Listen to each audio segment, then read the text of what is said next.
Election అప్డేట్స్ను అందరికంటే ముందుగానే తెలుసుకోవాలంటే ఈరోజే ఆర్టీవీ లైవ్ యాప్ని మీ మొబైల్లో డౌన్లోడ్ చేసుకోండి. గడిచిన 10 రోజులుగా ఈ నియోజకవర్గంలో తిరుగుతున్నటువంటి సందర్భంలో పర్యటన చేస్తున్నటువంటి నేపథ్యంలో అనూహ్యమైనటువంటి స్పందన ప్రజల దగ్గర నుండి చూస్తున్నాం. స్వచ్ఛందంగా ప్రతి ఒక్కరూ ఇళ్లలో నుండి బయటకు వచ్చి మమ్మల్ని స్వాగతించే విధానం కావచ్చు, లేకపోతే మాకు ఇచ్చేటువంటి ఆశీస్సులు కావచ్చు, ఇవన్నీ చూస్తుంటే జూన్ 4న వెలువడేటువంటి ఎన్నికల ఫలితాలు ఏవైతే ఉంటాయో అవి అనూహ్యమైనటువంటి విజయాన్ని ఎన్డీఏ కూటమికి అందిస్తాయని చెప్పి నేను గట్టిగా విశ్వసిస్తున్నటువంటి మాట. రేపు మే 13న జరిగే ఎన్నికల్లో ఆ రోజు ఓటు వేసేటువంటి సందర్భంలో కూడా ప్రజలందరూ ఏదైతే గడిచిన 5 సంవత్సరాల కాలంలో వారు అనుభవించినటువంటి ఇబ్బందులు ఇక్కట్లు ఉన్నాయో వాటిని స్మరించుకుంటున్నటువంటి సందర్భంలో లేదా గుర్తు తెచ్చుకుంటున్నటువంటి నేపథ్యంలో అటువంటి రాక్షస పాలనకి చర్మగీతం పాడాలి అనేటువంటి గట్టి సంకల్పం అయితే ఖచ్చితంగా కనబడుతుంది. కనుకనే నేను చెప్పాను, జూన్ 4న వెలువడేటువంటి ఫలితం చాలా అనూహ్యంగా ఉంటుంది అని చెప్పి నేను విశ్వసిస్తున్నటువంటి మాట. దగ్గర 150 సీట్లు ఎన్డీఏ కూటమికి వస్తుందని కొన్ని సర్వేలు చెప్తున్నాయి. అదేవిధంగా పార్లమెంట్ సీట్లు కూడా దగ్గర 20 దాకా కూడా ఎన్డీఏ కూటమికి వచ్చే అవకాశం ఉన్నది అని చెప్పి చెప్తున్నారు. పార్లమెంట్కి వచ్చేటప్పటికి ఏదైతే నరేంద్ర మోడీ గారి నాయకత్వంలో భారతీయ జనతా పార్టీ ఎన్డీఏ ప్రభుత్వం గడిచిన 10 సంవత్సరాల కాలంలో దేశ అభివృద్ధికి పెద్దపీట వేస్తూ అనేక కార్యక్రమాలు సమాజంలో ఉన్నటువంటి పేదలు, బడుగు, బలహీన వర్గాల వారిని ఉద్దేశించి ప్రవేశపెట్టారో వాటిని ప్రజలందరూ కూడా అందుకుంటున్నటువంటి సందర్భంలో ఆశీర్వదించడానికి సన్నద్ధంగా ఉన్నారు అని చెప్పి మనకు అర్థమవుతుంది. అదేవిధంగా రాష్ట్రంలో సైతం ఇందాక చెప్పినట్లుగా 2019 నుండి 2024 వరకు ప్రజలు ఒక నమ్మకం, ఆనాడు ఒక్క ఓటు, ఒక్క ఛాన్స్ ఇవ్వండి అని చెప్పి అడిగిన నేపథ్యంలో ప్రజలు ఒక్క ఛాన్స్ ఇచ్చి చూద్దాంలే అనేటువంటి భావనతోటి 151 సీట్లు విజయాన్ని వైఎస్ఆర్ పార్టీకి అందించినప్పుడు ఎవరికీ కూడా అక్కడికి రాకుండా ఈ ప్రభుత్వం అవినీతి పెరిగిపోయి కేవలం వారి జేబులు, వారి నాయకుల జేబులు నిండితే చాలు అనేటువంటి వైనం ఏదైతే ఉందో, అదేవిధంగా కొంతమంది నాయకుల్ని సైతం, కార్యకర్తల్ని సైతం వారి ఇబ్బంది పెట్టినటువంటి విధానం ఏదైతే ఉందో దానికి రియాక్షన్ ఇవాళ మనందరికీ కనపడుతున్నటువంటి నేపథ్యం. అయితే పరిపాలన అనుభవం మరియు రాజకీయ అనుభవం ఉన్నటువంటి చంద్రబాబు నాయుడు గారిని ఇక్కడ ఎన్డీఏ కూటమిని ఆశీర్వదించినట్లయితే వారు ముఖ్యమంత్రి అయ్యే అవకాశం ఉంటుంది.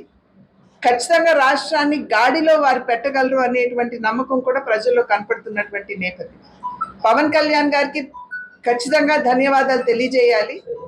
వారు ఏదైతే నిజం చెప్పాలంటే వారు విలాసవంతమైనటువంటి జీవితాన్ని గడపవచ్చు, కానీ ప్రజల కోసం అని చెప్పి వారు ముందుకు వచ్చి ఎవరికైనా అన్యాయం జరిగితే వారి గళం నేను అవుతాను, ప్రశ్నిస్తాను అనేటువంటి ఆలోచన ధోరణి ఏదైతే వారు కనబర్చారో దానికి కూడా ఇవాళ ప్రజలు, ఈ 3 పార్టీలు కూడా సమాజంలో పేదవాడికి, బడుగు బలహీన వర్గాల వారి సేవకి అంకితమై ఉన్నారు అనేటువంటి విషయం గమనించి, గుర్తించి ఖచ్చితంగా ఈ కూటమిని ఆశీర్వదిస్తారని చెప్పి మేమైతే గట్టిగా విశ్వసిస్తున్నటువంటి మాట. ఈరోజు రాజమండ్రి పార్లమెంటు భారతీయ జనతా పార్టీ అభ్యర్థి, రాష్ట్ర భారతీయ జనతా పార్టీ అధ్యక్షురాలు, మాజీ కేంద్ర మంత్రి పెద్దలు శ్రీమతి పురంధరేశ్వరి గారు ఈరోజు ఇక్కడ ప్రచారం నిర్వహించడం జరుగుతుంది.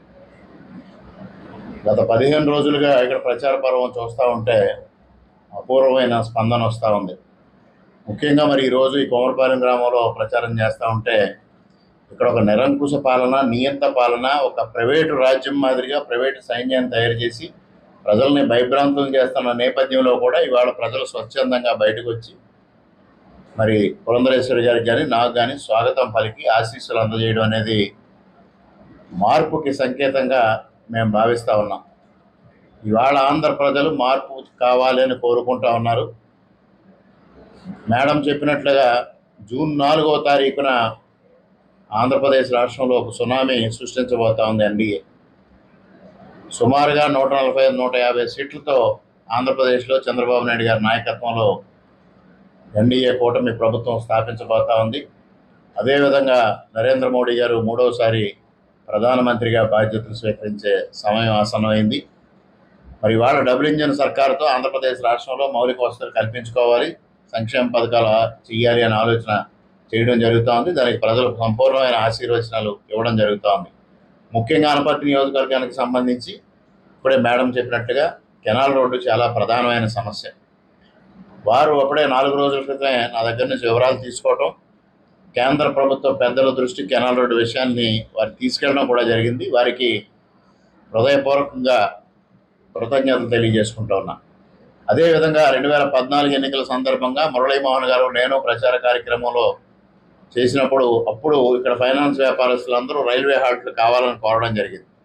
ఆ రోజు మురళీమోహన్ గారు నేను కూడా ఆ రోజు హామీ ఇవ్వడం జరిగింది. ఆ హామీని అనుసరించే శేషాద్రి ఎక్స్ప్రెస్ కానీ రత్నాచల్ ఎక్స్ప్రెస్ కానీ హాల్ట్లు తీసుకురావడం, జన్మభూమి కోసం చాలా కృషి చేయడం, అది చివరికి వచ్చేసరికి ప్రభుత్వం మారడంతో మరలా దాగిపోయింది. 5 సంవత్సరాలు పూర్తి కాలేదు. మరలా పురంధరేశ్వరి గారి సహకారంతో జన్మభూమితో పాటు ఏదైతే ఫైనాన్స్ వ్యాపారస్తులకి వైజాగ్ వెళ్ళడానికి అనుకూలంగా ఉండే విధంగా ట్రైన్స్ హాల్ట్ తీసుకురావడానికి మేడం గారి సహకారంతో తప్పనిసరిగా కృషి చేస్తాం.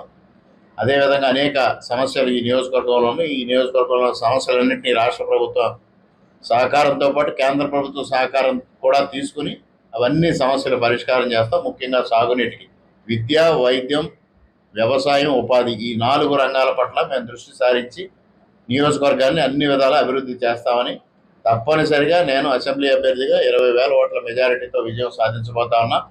అదేవిధంగా పార్లమెంట్ అభ్యర్థిగా శ్రీమతి పురంధరేశ్వరి గారు కూడా సుమారు 150,000 ఓట్ల మెజారిటీతో విజయం సాధించబోతా ఉన్నారు.